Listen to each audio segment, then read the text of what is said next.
আসসালামু আলাইকুম, welcome back to my channel. আশা করছি আপনারা সবাই খুব ভালো আছেন। তো আজকে আরেকটি নতুন ব্লগে আপনাদের সবাইকে স্বাগত জানাই। আমি এখন ছাদে রয়েছি, কাপড় মেলতে এসেছি। আর এত সুন্দর হাওয়া উঠেছে না, কি বলবো, মনটা একদম জুড়িয়ে যাচ্ছে। আর এই যে আকাশটা দেখুন, কত মেঘ করেছে। এই দুদিন ধরে না প্রচণ্ড রোদ ছিল, রোদে একদম অতিষ্ঠ হয়ে গিয়েছিলাম, এত দম বন্ধ লাগছিল। কিন্তু আজকে এই যখনই ওয়েদারটা একটু চেঞ্জ হলো আর মেঘটা দেখলাম, দেখে এত মনটা আনন্দ হয়ে গেল, খুশি লাগছে, আর কী বলবো, আমি ভাষায় প্রকাশ করতে পারছি না। এত সুন্দর হাওয়া। ওই দেখুন আমার নিম গাছটা কত সুন্দর। তো মেয়ের স্কুলের ব্যাগটা ধুয়ে দিয়েছিলাম, সেটা প্রথমে মেলে দিই।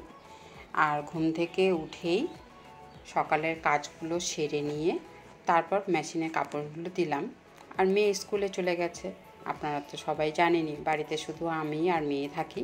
ওর বাবা তো বাইরে থাকে, ও সপ্তাহে বাড়ি আসে। তো এই মেয়ের স্কুলের এই ব্যাগটা প্রচণ্ড নোংরা হয়ে গিয়েছিল।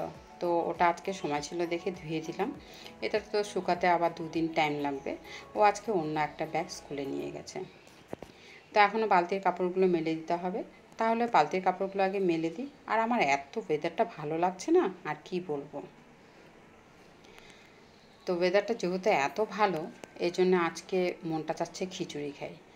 কিন্তু ভাবলাম যে খিচুড়িটা না করে তো আজকে একটু এগ তেহারিটাই করি।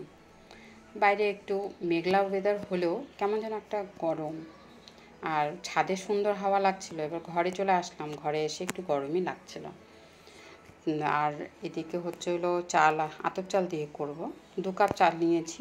তো চালটাকে প্রথমে ধুয়ে নিলাম, ধুয়ে হাঁড়িটা বসিয়ে দিলাম। 3 থেকে 4 বার ভালো করে কষলে কষলে ধুয়ে নিয়েছি। আর এগ তেহারিটা আজকে রান্না করছি, আমার মেয়েরও খুব প্রিয় আর আমারও খুব ভালোই লাগে খেতে।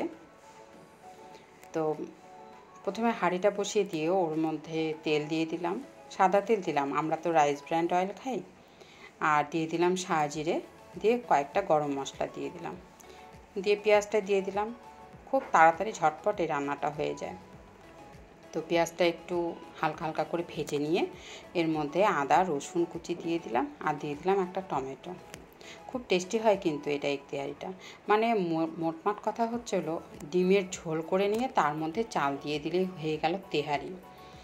তো হয় পোলাও পোলাও একটু টেস্ট লাগবে, না হলে একটু বিরিয়ানি টেস্ট, কিন্তু বিরিয়ানি মশলা নেই যেহেতু এখানে, তো এই জন্য বিরিয়ানির টেস্টটা খুব একটা আসবে না, কিন্তু পোলার মতন টেস্টটা আসে, ভালো লাগে খেতে। আর দিয়ে দিচ্ছি আলু, দিয়ে আবারও একটু নাড়াচাড়া করে নিয়ে ভেজে নেব। মানে পুরোপুরি যেমন ডিমের তরকারি রান্না করি আর কি, ওরকমই করে নিলাম। নিয়ে ডিমটা দিয়ে দিলাম, আবার একটু নেড়েচেড়ে নিয়ে এখন জলটা মেপে দেব। পোলার মধ্যে যেমন করে জল মেপে দিই সেভাবেই দেব। তো 2 কাপ যেহেতু চাল নিয়েছি, এখন আমি 4 কাপ জল দিয়ে দেবো, মানে এই কাপের মেজারমেন্ট করে। আর আপনারা যে কোনো মানে ইয়ের মধ্যে, বাটির মধ্যে কিংবা গ্লাসের মধ্যে ওইভাবে মাপ করে নিতে পারেন। তো যতটা চাল নেবেন তার ডবল জল নিলেই হয়ে গেল। আর যেহেতু এটা আতপ চাল ছিল, খুব তাড়াতাড়ি সেদ্ধ হয়ে যায়, রান্নাটাও ঝটপট হয়ে যায়। আর এই বৃষ্টির ওয়েদারে সুন্দর একটা লাঞ্চ মেনু। তো জলটা দিয়ে দিলাম 4 কাপ, আর অবশ্যই কিন্তু গরম জল দিতে হবে। কেটলিতে গরম জলটা করে নিয়েছি, নিয়ে দিয়ে দিলাম। তো এটা এখন একটু ফুটে উঠুক।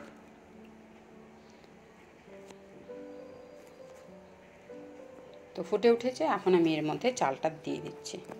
চালটা যেহেতু আগেই ধুয়ে ভিজিয়ে রেখেছিলাম, তো একটু হলেও তো ও ফুলে গেছে। তো ভাতটা একটু ঝরঝরে হবে আর একটু লম্বা লম্বা হবে। তো চালটা দিয়ে ওকে আবার একটু ফুটতে দেবো। আর এই মুহূর্তে লবণটাও চেক করে নিতে হবে, লবণটা যেন একটু বেশি বেশি লাগে মুখের মধ্যে, কারণ জলটাও শুকিয়ে যাবে আর চালের ভেতরেও লবণ ঢুকবে। আর লবণ ঠিকঠাক না হলে তো টেস্টি লাগে না। আর এই মুহূর্তে একটু গরম মশলার গুঁড়ো দিয়ে দিচ্ছি, দিয়ে আবারও একটু ভালো করে নাড়াচাড়া করে নিয়ে ঢেকে দেবো। আজকে আর বিশেষ কিছু করব না, এই তেহারি দিয়ে হয়ে যাবে। খাওয়ার সময় না হয় একটু পেঁয়াজ, না হলে একটু শশা কেটে নিব, তাহলেই হয়ে যাবে। ব্যাস, পুরোপুরি ফুটে উঠেছে, আর বেশিক্ষণ সময় লাগবে না, জলটা শুকিয়ে গেলেই হয়ে গেল। তো জলটা পুরোপুরি শুকিয়ে গেল, এখন বাকিটা ভাপেই সেদ্ধ হয়ে যাবে।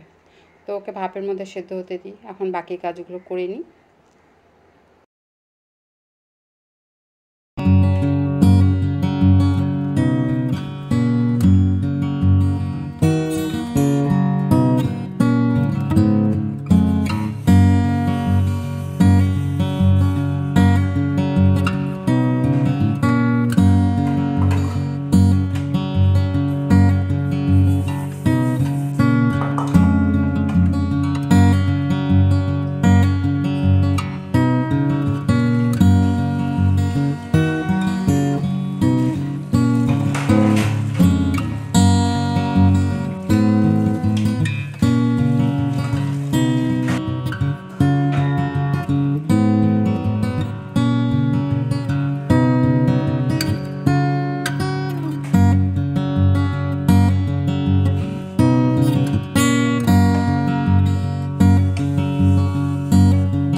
ব্যাস রান্নাঘরের কাজ কমপ্লিট হয়ে গেল। দেখুন আকাশটা, এখন মনে হচ্ছে রোদটা উঠে গেল। দেখেছেন, মেঘ রোদ এই আর কি খেলা হচ্ছে, কিন্তু হাওয়া রয়েছে সুন্দর। আর এই যে আমার ব্যালকনির মধ্যে নয়নতারাগুলো, এরাও একটু হাওয়ার মধ্যে দুলছে। সমস্ত কাজ সেরে স্নান করে চলে আসলাম দুপুরের খাওয়া দাওয়া করতে।